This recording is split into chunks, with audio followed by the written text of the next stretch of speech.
সবাই মরে যাবো, আমরা সবাই, কেউ থাকবো না। এই পৃথিবী থাকার জায়গা নয়। কিয়ামতের সময় আল্লাহ তাআলা মালাকুল মাউতকে বলবেন সবার রূহ কবজ করে ফেলো, সবার, কেউ থাকবে না, সবার রূহ কবজ হয়ে যাবে। আল্লাহ মালাকুল মাউতকে বলবেন, মালাকুল মাউত কি অবস্থা?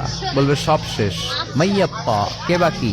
মালাকুল মাউত বলবে জিনেরা বাকি, যাদেরকে দেখা যায় না। আল্লাহ বলবেন জিনদেরকেও শেষ করে ফেলো, রূহ কবজ করো। মালাকুল মাউত আজরাইল জিনদের রূহ কবজ করবে।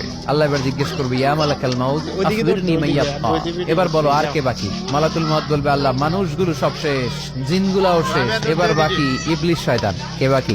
ইবলিসরেও শেষ করো, ইবলিসও শেষ। আল্লাহ আবার জিজ্ঞেস করবেন, ইয়া মালাকুল মাউত মাইয়াপ্পা, আর কে বেঁচে আছে বলো? মালাকুল মাউত বলবে, আল্লাহ আপনার কথা অনুযায়ী পৃথিবীর সব মানুষের রূহ কবজ করলাম, সব জিনদের রূহ কবজ করলাম, ইবলিসের রূহ কবজ করলাম, এখন আছে শুধু ফেরেশতা। আছে কারা? যাও ফেরেশতাদের রূহ কবজ করো, ফেরেশতাদের রূহ কবজ হয়ে যাবে। এবার আল্লাহ জিজ্ঞেস করবেন, ইয়া মালাকুল মাউত আখবিরনি মাইয়াপ্পা। মালাকুল মাউত বলবে, আল্লাহ আপনার কথা মতো ধরে ধরে সব শেষ, ফেরেশতাও শেষ, 4 জন ছাড়া। কয়জন ছাড়া? জোরে বলেন, কয়জন ছাড়া? ইসরাফিল, জিব্রাইল, মিকাইল, আজরাইল। আল্লাহ এই 4 জন আমরা বাকি। আল্লাহ বলবে, যাও ইযহাব ইনতালিক ইলা জিবরিল ওয়াকবাদ রূহা, জিব্রাইলের রূহ কবজ করো। ইযহাব ইলা ইসরাফিল ওয়াকবাদ রূহা, ইসরাফিলের রূহ কবজ করো। ইযহাব ইলা মিকাইল ওয়াকবাদ রূহা, রূহ কবজ করো। ওই 3 ফেরেশতাও শেষ। এবার আল্লাহ তাআলা জিজ্ঞেস করবেন, ইয়া মালাকুল মাউত আখবিরনি মাইয়াব্কা, হে মালাকুল মাউত আর কে বাকি আছে বলো?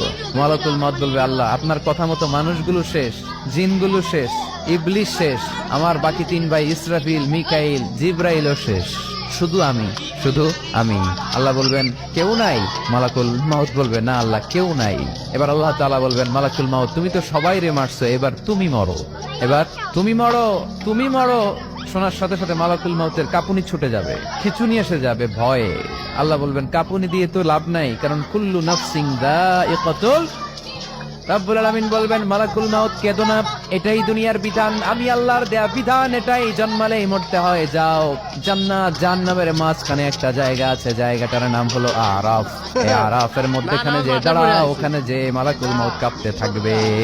মালাকুল মাউত বলবে, আল্লাহ সৃষ্টির শুরুতে যদি জানতাম, সৃষ্টির শুরুতে যদি জানতাম সবাইকে মৃত্যুদান করার পরে, রূহ কবজ করার পরে আমাকেও মরতে হবে, তাহলে এই কঠিন দায়িত্বের ব্যাপারে আপনার কাছে ক্ষমা চাইতাম। আজকে আমারও যে ভাগ্য বরণ করে নিতে হবে সৃষ্টির শুরুতে, আমি এটা কল্পনাই করতে পারি না। আল্লাহ বলবেন, নট অফ মুত ইয়া মালাকুল মাউত, মর, মরে যা, মুত, মরে যাও। বলার সাথে সাথে মালাকুল মাউত এক বিকট চিৎকার হাঁকিয়ে মরে যাবে। মালাকুল মাউতের চিৎকারটা সেদিন এত ভয়ঙ্কর হবে, বিষ্ণু ইসা ইসলাম বলেন, ওই চিৎকারের আওয়াজ যদি পৃথিবীর মানুষেরা কান দিয়ে শুনতে পেত, তাহলে কিয়ামত সংঘটিত হওয়ার জন্য আলাদা করে ইসরাফিলের সিঙ্গার প্রয়োজন হতো না। ওই চিৎকারের আওয়াজে প্রতিটা মানুষ কানের পর্দা ফেটে ওই জায়গায় লাশ হয়ে পড়ে যেত। এবার ডানে বায়ে সামনে পেছনে উপরে নিচে কেউ নাই, একজন ছাড়া। জোরে বলতে হবে, তিনি কে? আল্লাহ তখন পৃথিবীকে একটা ডাক দিবেন, বলবেন, ইয়া দুনিয়া আইনা আনহারুকি, এই পৃথিবী তোর নদীগুলো কোথায়? ইয়া দুনিয়া আইনা আশজারুকি, এই পৃথিবী তোর গাছগুলো কোথায়? বটতলা। ইয়া দুনিয়া আইনাল জিবাল, তোর বড় বড় মাউন্ট এভারেস্ট পাহাড়, আলাস্কা পর্বতমালা, আল্পস পর্বতমালা, এগুলো কোথায়? তুর পাহাড় আজকে কোথায়?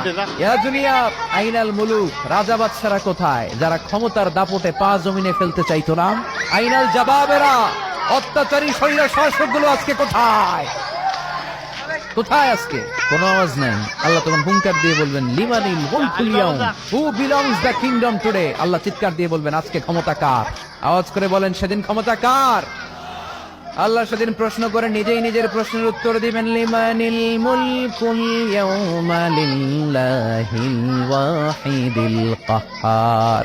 সেদিন ক্ষমতা দুনিয়ার কোন রাজার নাই, কোন বাদশার নাই, কোন স্বৈর শাসকের নাই, কোন সুলতানের নাই, কারো নাই। সেদিন ক্ষমতা চলবে একজনের, তিনি কে? তার নাম হচ্ছে রহমান। তার নাম কি? আরো জোরে বলেন, কি নাম? এজন্য রহমান কারে বলে আজকে চিনতে পারছেন? তার দয়ার শেষ আছে? তার ক্ষমতার কোন কুল কিনারা আছে? তার ধন ভান্ডারে কোনো কমতি আছে? এজন্য লা বিশাইইন মিন নিআমিকা রাব্বানা নুকাযযিবু ফালাকাল হামদ, we don't deny any of your mercy and blessings, all praises to you. আল্লাহ তোমার কোন নিয়ামতকে আমরা অস্বীকার করি না। আল্লাহ প্রথমে ধমক দিয়ে বলছেন, এই মানব জাতি আর জিন জাতি, আমার কোন নিয়ামতকে অস্বীকার করবি? আমরা বলি কোনটাই অস্বীকার করি না। সকল প্রশংসার মালিক একজন, তিনি কে? ইমাম বাইহাকি বলেন, আল্লাহর হাবিব সাল্লাল্লাহু আলাইহি ওয়াসাল্লাম ইরশাদ করেছেন, ইন্না লিকুল্লি শাইইন আরুস ওয়া আরুসুল কুরআনি সূরাতু আর-রাহমান। আলেম ওলামারা বলেন তো আরুস মানে কি? মাশাআল্লাহ, নববধূ। আরুস মানে